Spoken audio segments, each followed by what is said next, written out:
name's Chris O'Brien. Chris O'Brien? Yeah. Where you from, dog? San Antonio, Texas. Born Born and raised. What do you do for a living?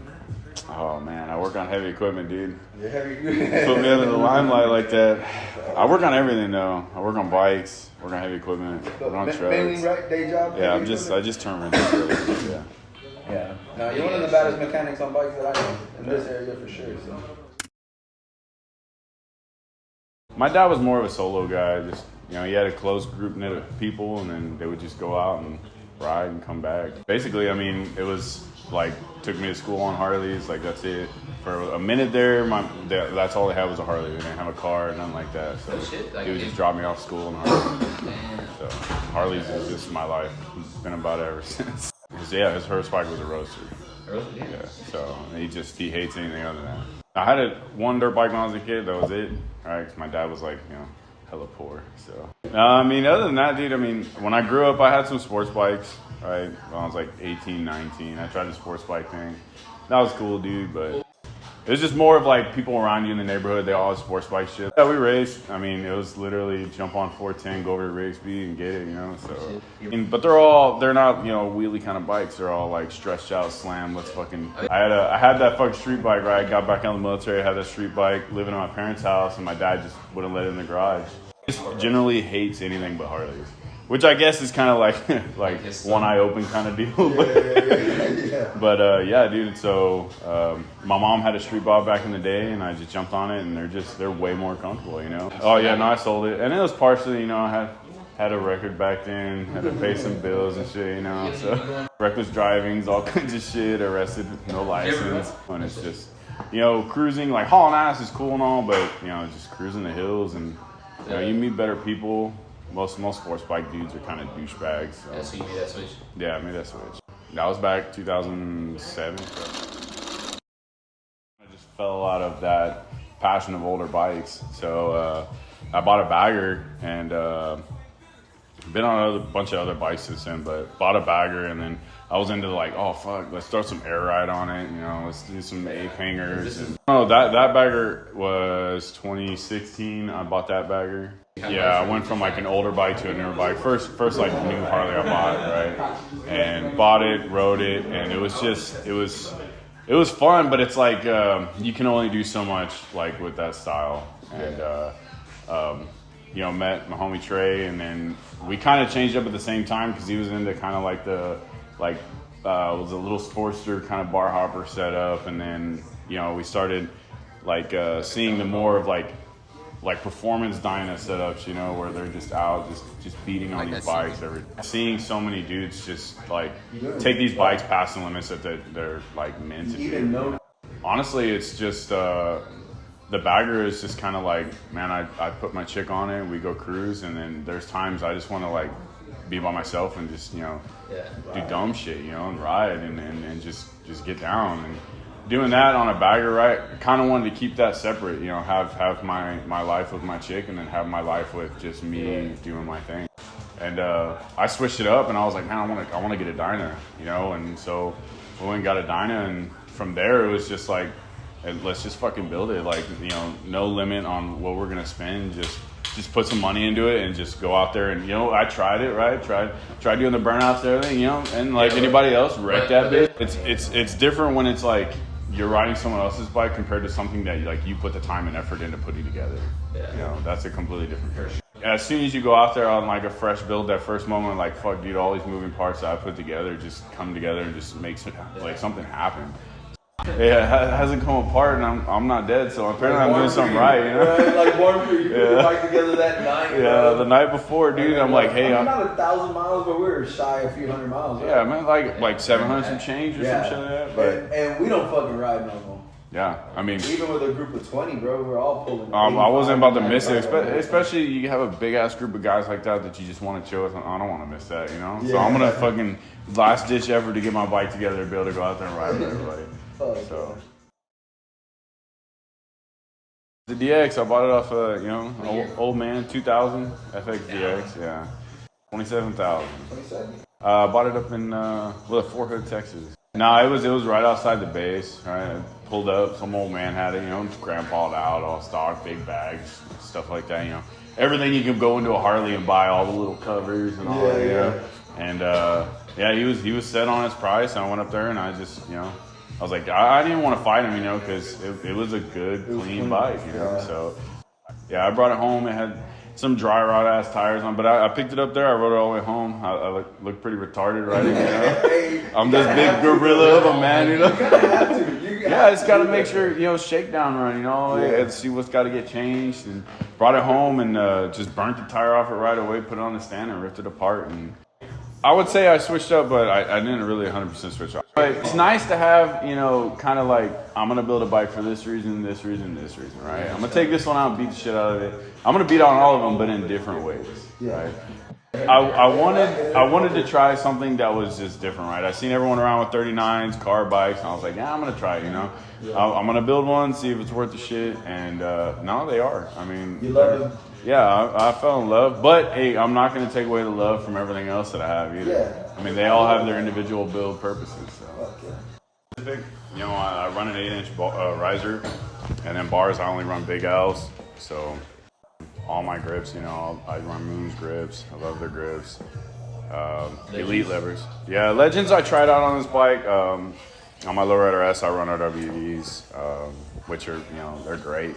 But I saw the fanboy stuff, you know, everyone wanted to run Legends. I wanted to try them out, you know, and they're great shocks, dude. I love them. But will I put them on the next bike? Not necessarily, you know. I want to. I mean, I might try some Olin's. I mean, Race Techs. You know, there's a bunch of good shop companies out there, but I just want to, you know, yeah, roll around, see what fits me best. And when I painted this bike, I was actually going for a lighter color.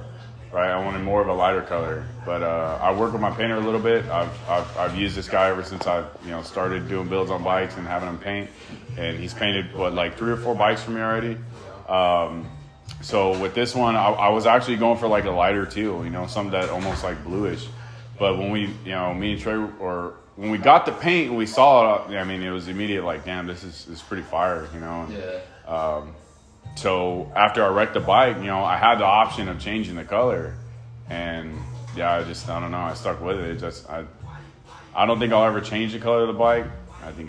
I mean, the first thing I have to have is brakes, you know, like I gotta have brakes, exhaust, you know. I only use thrashing exhaust when it comes to certain bikes, you know, I just love thrashing, you know. Some people might be, you know, a thunderheader this and, you know, change it up, but I don't know. I love the way thrashing sounds, so I run thrashing things. Thunderheader is a great pipe, right? It sounds amazing. Sounds amazing. But when you don't change up your design from when they were on shovel heads, right? There's something wrong. I'll fight for my pipes out of rock, dude. Hey, I've dropped my bikes on how hard on the exhaust, and you know, and I'm not saying thrash is the only good pipe out there, but I mean they're good shit. Honestly, yeah. And I've had thunderheaders. I've had a thunderheader on an old bike, and I love the way they sound. I just, you know, my name's Lay Down for a reason, because I didn't like drop bikes bad, bro. They don't really hold up to my style of a drop bike. So. Wait, when you hear that Texas Infamy, what are you thinking that way? I was told one time, and it makes complete sense. It's not a person, dude. It's kind of like a riding style. It's like your style, you know, that kind of brings you into that group. It's not like you can't just like, hey, sign a piece of paper. This can I get like in? Like, it's kind of just how you are. You know, you hustle during the week, you make your bread, you go out, you ride, you beat your bike up, you break it, you like crash it, rebuild it, and just get. Before what I thought of it, right, I didn't really know anything about it, right? I was like, oh, dude, these dudes are some hitters, you know, and I pull up to one of y'all's rides and just kind of stay in the back and watch these dudes. Oh, fuck, man, they're getting down, you know. I don't even want to do anything in front of these dudes, you know, because they're just like, man, they might be a little judgmental. But after a while, dude, you kind of warm up somebody, and, you know, I warmed up to these dudes, and they, you know, they just have nothing but respect. They just want to see you progress in the way you ride and lifestyle. And we do. And I mean, even in your, like, home, they just want to see you progress. It's not just about riding. It's like, hey, man, you know, hey, you should do this, and better your life, you know, make more money here, do this, you know. And guys, like a family, guys, like we're all really close, and we just, we all share the same passion. That's how I think about it now, right? We get together. It's just it's a party every time we get together. It doesn't matter what we're doing. It's just we're all together, just having a good old time. You know, it doesn't.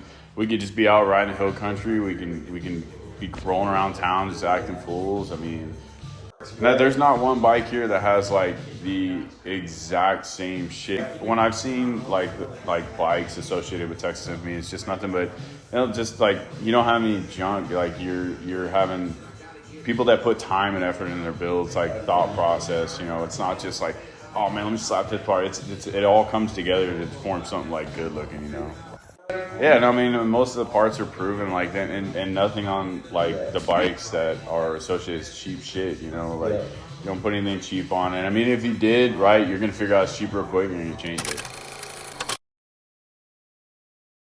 I'm in between another like a performance bagger kind of setup or an FXR just so I can show these dudes I can build a better bike. You better not. You better not. I mean, just the only thing I would say like building a bike, right, is I don't want something that I jump on and feels like a bucket of bolts, you know. So that's just it. I mean, I've been on some people's bikes and I'm like, man, dude, how do you ride this thing, right? Like you're a man, bro, because this thing just feels like it's gonna come apart. I have to have something well set up, you know.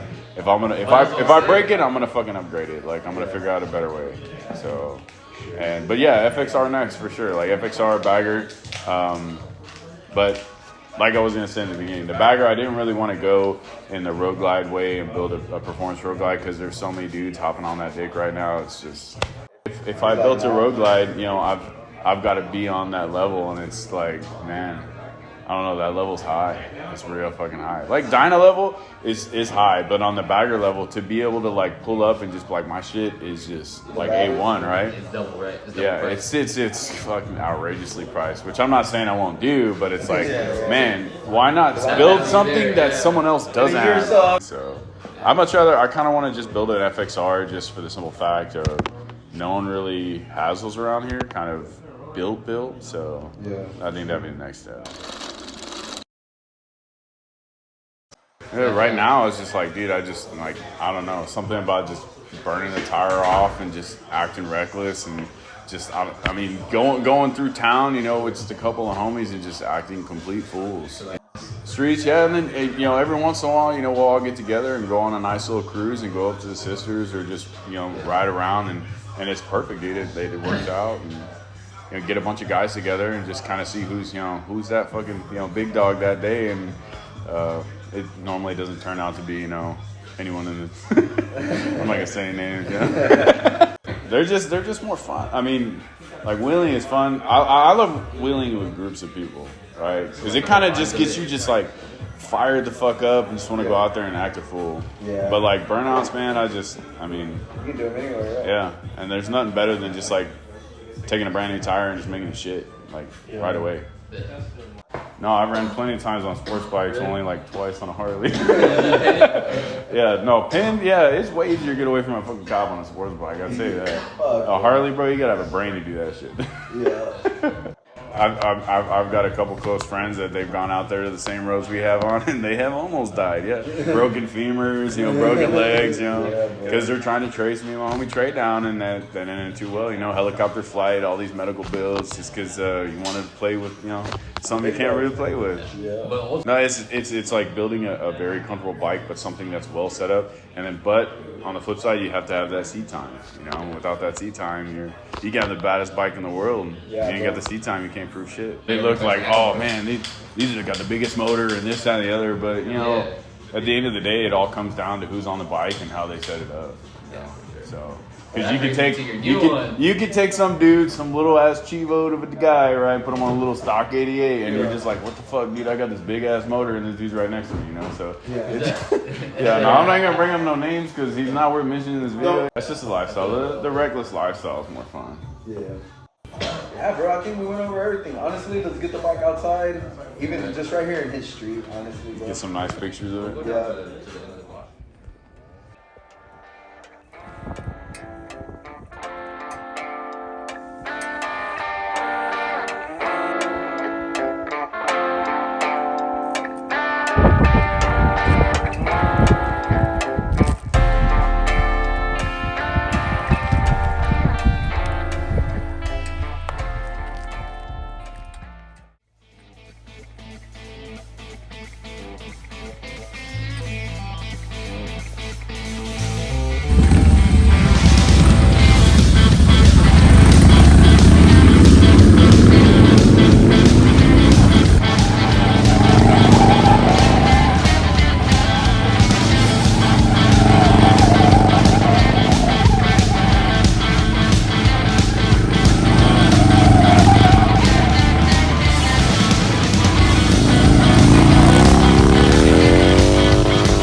set.